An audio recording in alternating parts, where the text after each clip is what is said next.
জি, এখানে যে আমাদের হোটেল অ্যান্ড রিসোর্টের কাজ চলমান, বেআইকন হোটেল অ্যান্ড রিসোর্টের কাজ চলমান।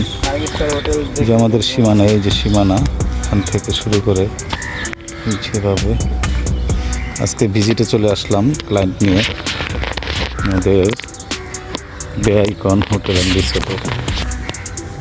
এই যে আমাদের এই যে পিলার দেওয়া আছে, যে এখানে পিলার দেওয়া আছে, যেভাবে যে এই যে ওই যে সমুদ্র, ওই যে সমুদ্র, এই যে এইভাবে এসে এই যে এখান থেকে এইভাবে এসে এই যে কাজ চলমান, যে এখানে কাজ চলমান, কাজ চলতেছে আমাদের বেআইকন হোটেল অ্যান্ড রিসোর্টে। যারা যারা শেয়ার নিচ্ছেন আসলে তারা অনেক লাকি, তারা অনেক ভাগ্যবান। এই যে দেখেন কাজ চলমান, কাজ চলতেছে। জি, আসসালামু আলাইকুম।